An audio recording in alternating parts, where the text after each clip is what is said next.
Rain, Rain by Anne Martin. Chapter 42, Protecting Rain.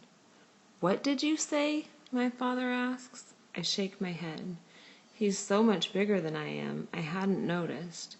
I hadn't noticed how thick and hard his hands are, how wide his shoulders are.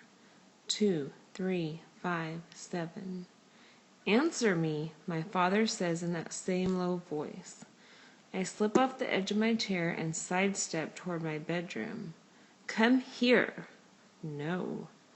All right. My father takes 2 giant steps toward me, his arm raised, his fingers clenched into a fist.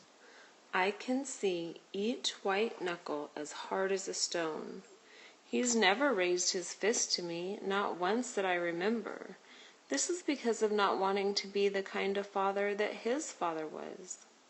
I'm looking from my bedroom door to the front door, trying to decide which one is closer, when a blur of blonde fur hurtles into the air and leaps against my father's chest, growling.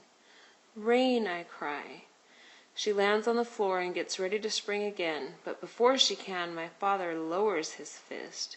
He brings it down on Rain's back, and she lurches sideways and crashes into the legs of the table. I hear a crunch and Rain's yelp of fear and pain. I turn and fling myself beneath the table so fast I skin my knees on the floorboards. I gather Rain into my arms and slide us under the very center of the table. My father reaches for us, and I scoot us away from his grasp again and again, like we are targets in a game. Don't touch her, I cry. Do not touch her. Do not hurt her. I won't let go of Rain. After a few moments, the hand disappears. I hear footsteps crossing the room to the front door. The knob begins to turn, then stops. I slide forward a few inches and peer out from under the table. If you say one word about this to anyone, Rose, one word. My father is breathing heavily. He has to pause before he can continue speaking. If you say one word to Weldon, to Mrs. Cushel, his gaze drifts to Rain, who, although she's trembling, has also poked her head out from under the table. He glares at her. He doesn't finish his sentence. He doesn't have to. I slide Rain behind me so that she's out of his sight. My father grabs his keys and slams the front door behind him. I hold Rain for a long time. We're breathing heavily, too. My breath comes in gasps, and Rain pants and drools. When I hear Sam Diamond's car start up, I crawl out from under the table. I pull Rain after me, and we sit on the couch.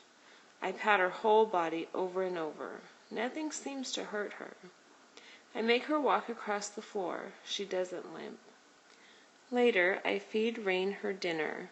I walk her earlier than usual, even though this is an unwelcome change in our schedule, and then I close her into my room. I wonder how I'll be able to protect her when I'm at school. I'm still up when my father comes home. I'm sitting in the living room with the TV on. My father stands before me and says, I'm sorry, Rose. It won't happen again. I look into his eyes. I don't know how to read what I see there, so I say nothing. Really, my father continues, I'm very sorry, very, very sorry. Okay, I say, this may be a sincere apology.